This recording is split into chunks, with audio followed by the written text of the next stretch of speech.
Welcome to yet another episode of TeamLease Industry Dialogue series, where we dig deeper into the latest trends, challenges, best practices, and opportunities in the world of human resource. Today, I'm thrilled to have a distinguished guest with us, Commodore Pushkar Kumar, a seasoned leader who brings his unique expertise from the seas to the shore. And we'll listen to him from his perspective that how he guides his teams with precision and vision. Thank you so much, Commodore Pushkar, for joining us today. And we look forward to hearing from you on workforce development and skilling. Thank you so much, Praveen, for inviting me. Let's go ahead. Okay. So before we get into the detailed discussion, let me set a context of why we have selected this topic of workforce development and upskilling. So change is fast. Almost every generation has faced changes, right? And as it is said that change is the only constant. Now, after the digital transformation, for last 20 years, change has been relatively rapid. But with the AI catching up, it is, the business environment is changing as on a day-to-day basis. This week itself, Prime Minister of India, when he was addressing the AI summit in France, he spoke about how AI is changing and AI is actually disrupting even the job market, right? Uh, this is just one thing at the end of AI. But at the same time, there are shifts in consumer demands also. There has to be retail mom and pop stores. Then we got into modern trade. Now, uh, after that, it was e-commerce, and now it is quick commerce, right? With a push of a button, customers want whatever they want, right? So, not just the AI or technology is changing stuff, but the consumer demands are also changing. And therefore, it is not just the product or services that we are offering, but how we are delivering it is also very, very important and crucial in this day and age. And until at least the AI catches up, we have only one solution or one way to look at it, that how do we have people, and right skilling to make them ready to execute and lead the systems. Yeah. So we are going to have, some conversations and discussions around uh, how Commodore Kumar is keeping pace with this changing world order and preparing INCS for the future. So, Yes, Commodore Kumar, yeah, why don't you share your point of view on, how you are skilling and training your staff and your team to adapt to the changing trends? just to give a primer first, Yeah. that we are a business entity being run by the Indian Navy, and our primary responsibility is basically to promote welfare and amenities for service personnel and veterans. So obviously, our customer base is restricted to the service personnel and the veterans. We can't go out and start selling to customers outside world. So given that fact, because our aim is to promote welfare and amenity, we sell products at a very low margin of profit and plow back the profit into various welfare activities within the Navy. And we work across 7 regions in India and have, as of now, 15 retail outlets. So given the fact that our customers are serving personnel, and in most cases, both serving personnel and their spouses are working, uh, there obviously is a paucity of time. And this leads to lesser footprint at our in-store facility. And with the onslaught of quick commerce and the online e-commerce, that people are more friendly to go on the mobile and look for shopping opportunities while they are on the move. So we had to change our way of shopping to retain our customers. That's a very important thing, because in outside world there is a growth of different ways of retail shopping, and we have to keep match pace with them. So maybe probably we are the one of the business house in India which offer all 3 types of options for shopping. One is in-store shopping, the second is pickup facilities, and the third thing is home delivery. But we don't obviously do the home delivery as Amazon or anyone would do. We do home delivery to the government provided accommodation within certain distance of our NAM marts. So that is how we go about doing our business. Coming to skilling and training, see, we more or less adopt methods which are employed in the armed forces. Okay. And we have always held this view in the armed forces that the harder we training piece, better would we be in operations. So as far as the operations are concerned, is the retail shop operations. But then you need to skill and constantly skill your workforce. Correct. Okay. And we have noticed that there are something called self-learning capsule, the self-assessment capsule being adopted as a modern training tool in various corporate world industries. But for this method to be successful, an employee needs to be in a learning state of mind. Now, how do we study after we have done day of work and then we have very meager break time for ourselves? So what do we do? Where is the work-life balance? That is a question which we keep asking to ourselves to give to our employees a better training and skill upgrade time. So what do? We have a weekly business off day, and we have also half business day on Tuesday.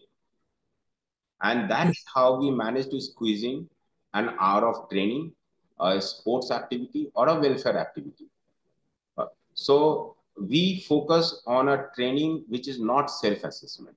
We focus on a training which happens on the shop floor with subject matter expert of the respective field. So that's how we go about it. Got it, got it.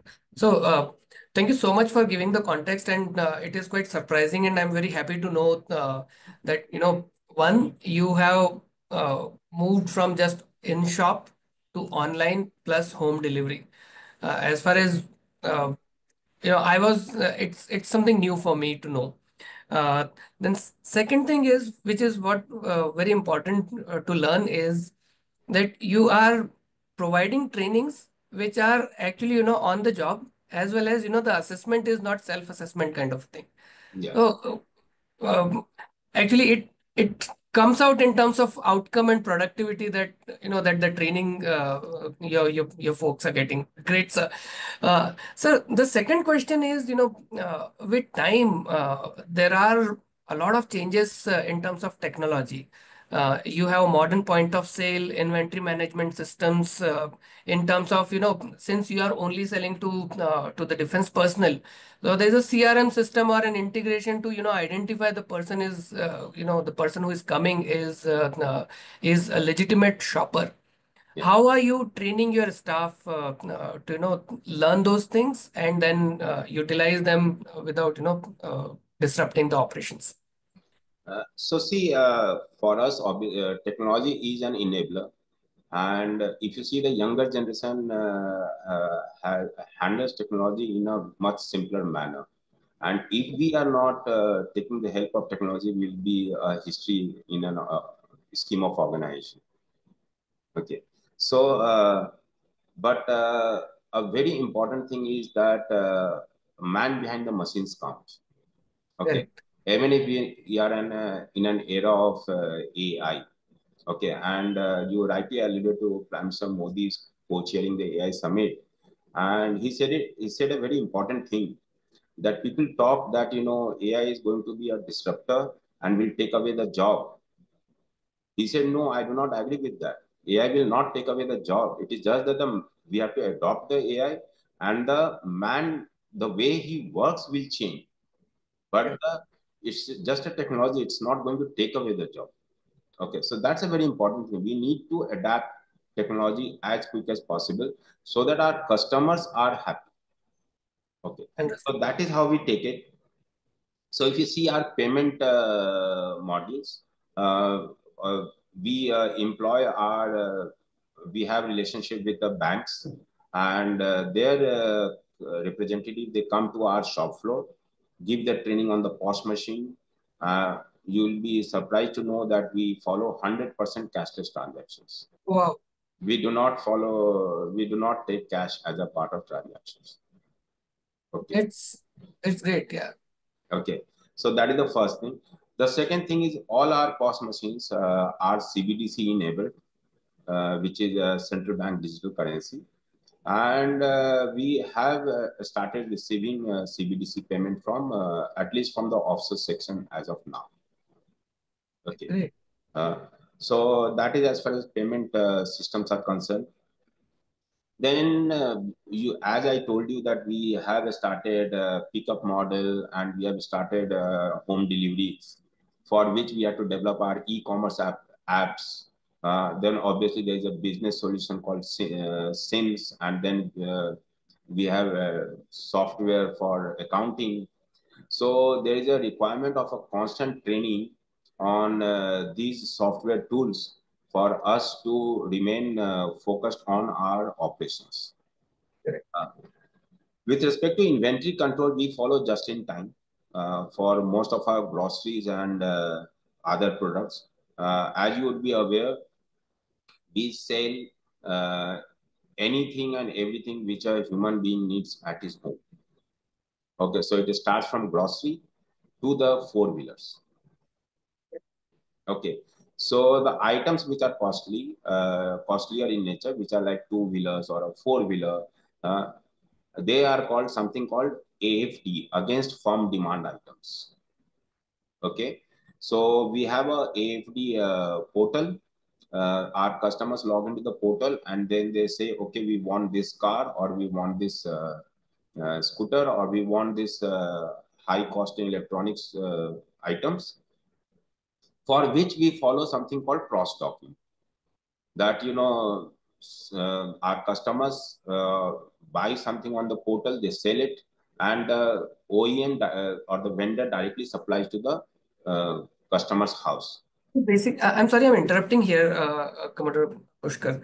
So when you're talking about such big items, possibly a car, so your representative actually keeps in touch with the distributor dealer or something, or how does it work? So you need a call center kind of facility at the back end, or somebody has to, man such kind of requirements also, isn't it? So we are in touch with our dealers. Okay. Okay, so we are in touch with our dealers. So what happens? There is a AFD portal, against firm demand portal. Our customers log into that portal and they demand a car. Mm-hmm. So then with that, our backend gets into touch with the dealer. Is this product available with you? He says yes. So we say, okay, fine. So we tell our customers, please make the payment. So Okay. the payment is made. Thereafter, the vendor directly goes and delivers the item to the customer. Okay. And it is automated, is that? So Or it oh, is okay, okay. automated. Okay, great. So so you said that you have about 7 centers, fulfillment centers. Uh, is it the standard 7 centers, or you're expanding? Say it could be Andaman Nicobar for that matter, or So as of now, we are working across 7 regions. Uh, okay, we are already expanding to Chennai now, where we did not have a footprint, and maybe another couple of years we will expand to 2 more regions. okay, great. And sir, when you're talking about these trainings, because you may be having, skilled and semi-skilled people. So skilled people, I can understand that when you're talking about, training them with the help of the product owner company, or say, for example, a bank. How are you handling your, semi-skilled people, and how are you getting them trained? Yes. So what do we do? We are in constant touch with our vendors, the bank people, and obviously, as far as the skilled people are concerned, you have the software developer training them, and the bank people training them on the payment solutions. But especially for the unskilled people, we have to get use of these vendors tweak their design a course for them, and train them in the language which they can understand. Okay. So what do we do? I'll just give you a small oversight on what have we done in last 1 year as far as the training for unskilled person are concerned. Yeah. Okay.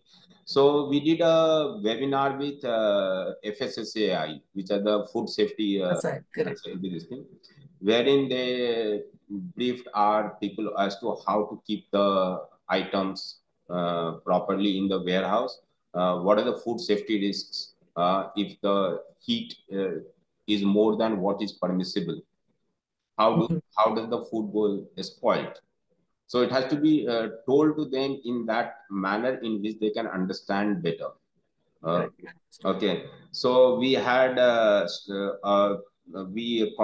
coordinated with one vendor, and they took us to a dummy mall which they have in their knowledge center, and we were our rackers who put the items on the racks. They were exposed to something called shopper psychology. Okay. So their theory is that every shopper is an impulsive buyer. Correct. Okay. So whatever you sell, he buys it in first 1.5 minutes of a product. Correct. Okay. Yeah. If he has taken more than 1.5 minutes, then he may not buy anything. He's just doing a window shopping. Correct. Okay. So Yeah. considering that, they taught our unskilled people as to how to put the item on racks. Okay. What is the color combination which they should use? What is the value proposition of a product? How it should be put in the rack? Uh, and it is also related to the height of a person, average height. Okay. Correct. Yeah. Do you keep the item above the average height of an individual, or do you keep the item on the lowest rack? Those items will never sell. Okay. Correct. So those are the kind of training. So like we have a MPS, multi-purpose staff, who work in our warehouse. So we take them to Amazon Fulfillment Center. Oh, wow. Okay. And we expose them to what is the modern trend in the warehouse, so as to adopt that. So similar kind of issues. So because being in the armed forces, we have subject matter expert on fire control, safety, CPR, and the first aid. So these four things is taught to each and every individual in the organization. Correct. Awesome. So, I'll just take 1 second from the small thing that you told about, and which makes immense amount of difference. So you talked about line of sight, or what do you call it, arm's length distance item. So if you go to a store and you realize that it's easy to pick up an item, so it's more likely that you're going to pick it up on impulse. Uh, Yes. Maybe you can see a dairy milk or a five-star in a store, right? They are just near the point of sale counter, so that people will pick it up. They tend to pick up, and these are small changes and small training items that you are talking about, and these are quite interesting that they help you increase the share of wallet. Uh, Yes. Quite impressive, sir. Sir, one next question that I have is, what are the key initiatives or training programs that you are taking up for developing leadership among your employees for their career progression? So see, our workforce, I'll just tell you, is around 600, out of which 30% are permanent and 70% are on the contract through workforce providers like TeamLease. Okay. Uh, so we follow different models for different people. But see, there's one important facet which we have in our organization, that just because a person has a mere authority to be in a designation, he does not command respect from people who are supposed to follow his authority. Correct. So a very important thing is that if you have to be a leader, and if the organization has to recognize you as a leader, uh, you have to have immense knowledge, expertise, and the most importantly, you have to have empathy for your people who are your team members. So our focus generally has been to impart knowledge. That is the first thing, and keep insisting on team building. So we have a whole lot of team building exercises, and from there we pick up the leaders and we take them on. Because see, if you are a perfect team builder and if you are a consensus builder, then obviously people will follow you. So that has been our focus. Great. So you have training or modules or sessions around team leadership also. I mean, there may be some exercises which help you identify it. Correct, correct. So we have sessions on team building. Uh, and so in each region, which I said 7 regions, all 7 regions are headed by a serving officer. And Oh, okay. they go through these team building exercises. And then obviously it is recorded in their confidential reports that he is a leader material and these are the qualities which he has. Oh, okay, great. And sir, when you spoke about having contract employees and full-time employees, uh, uh, may I ask you that how TeamLease has helped INCS or you people, and what are the benefits you have got from TeamLease's staff? So see, what TeamLease brings to us is compliance with respect to the workforce employment.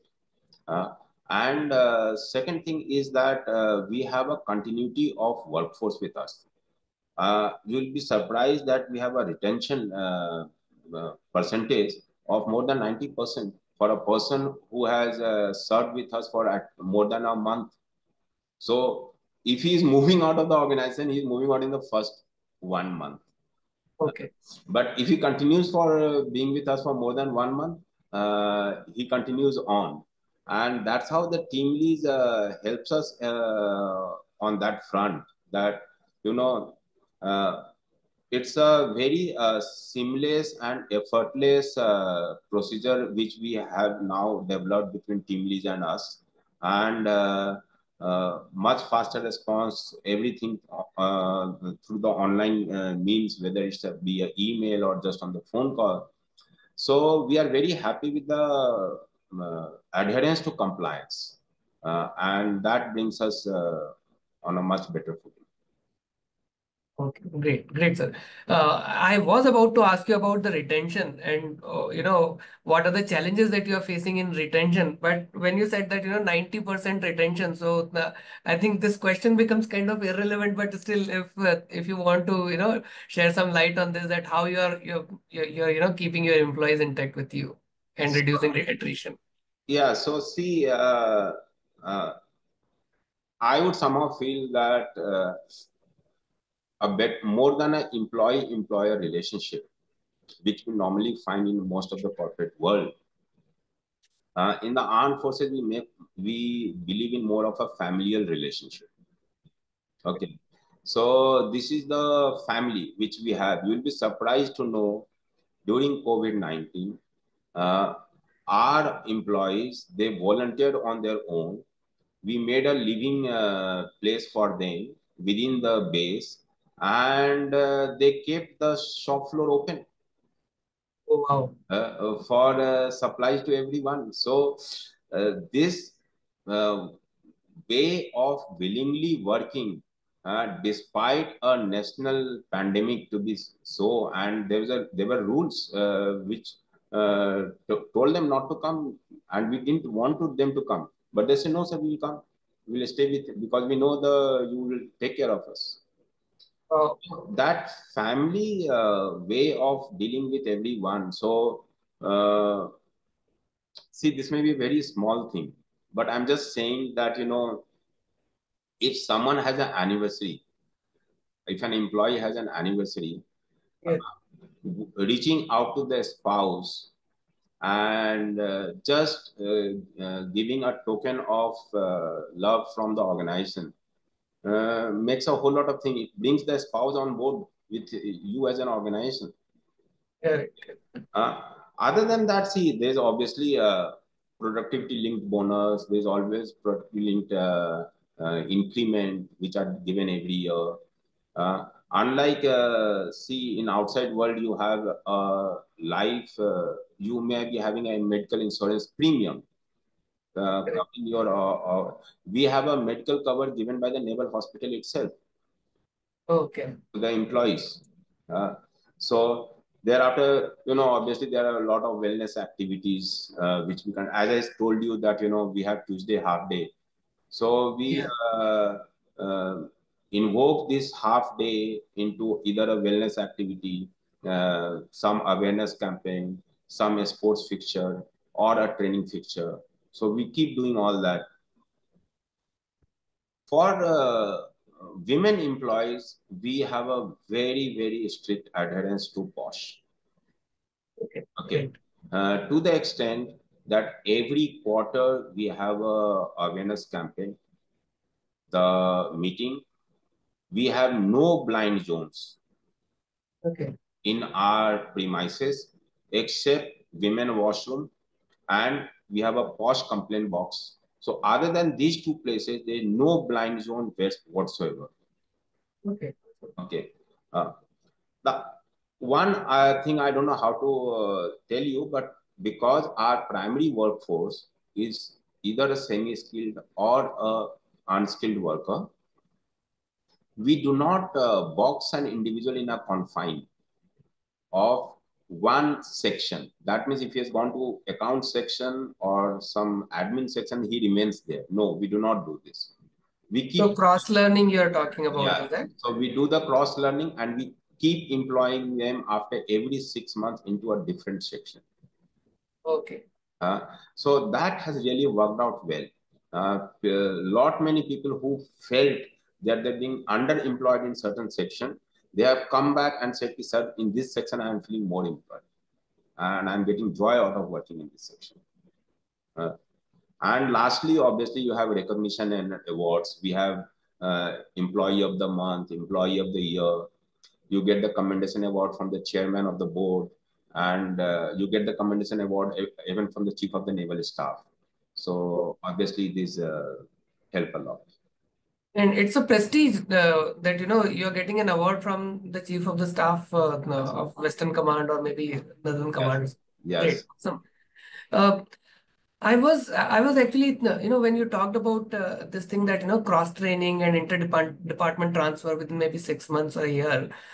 Just one question that uh, how do you manage the trainings for these transitions? Do you say start maybe a month in advance because you have 1.5 day available in a week?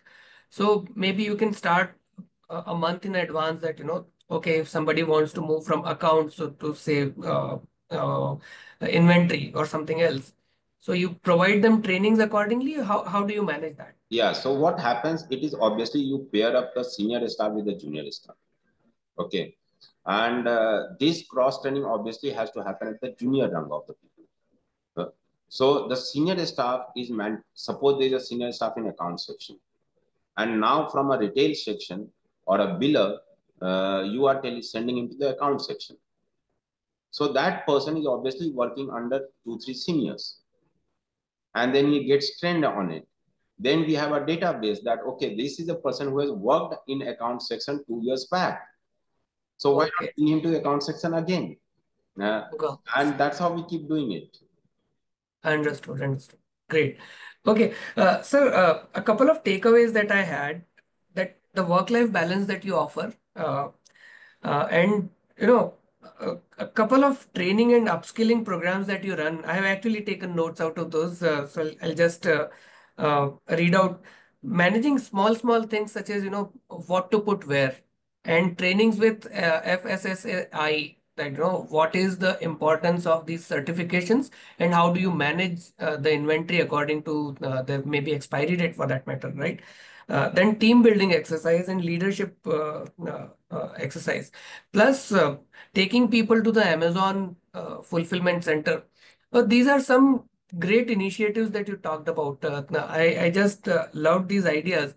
I was honestly, if you ask me, I never expected that a defense team would go to maybe a private venture or private players centers such as Amazon's fulfillment center. I mean, that's a great initiative, sir. When did you start it? We started it this year. I joined this organization in Feb 24, and since then we have been taking this interaction with the civil world, so to say. Oh, okay. Great. So you just completed about a year and then you Yes. started this new initiative. Great, sir. And one great thing I liked about is the retention rate, the highest, so high retention rate. Uh, at generally being from staffing industry and being in the industry for so long, I've seen that initially at early stage of the career or employment with by a person, the dropout rate or the attrition rate is quite high, and especially at the entry level foot on the street kind of roles that TeamLease Yes. does. The retention or the attrition is very high and retention is low. Getting a 90% retention or say just 10% attrition is phenomenal, sir. Probably one of the reasons for that is that the acceptance within the family, because you're not treating people as employee-employer relationship. Yes. So that's phenomenal, sir. Thank you so much for your insights, sir. And we would look forward to hosting you once again sometime in future. Uh, Thank you so much for your time. It was indeed a great pleasure speaking with you, sir. Thank you so much. Thank you so much for inviting. It was a nice interaction. Thank you.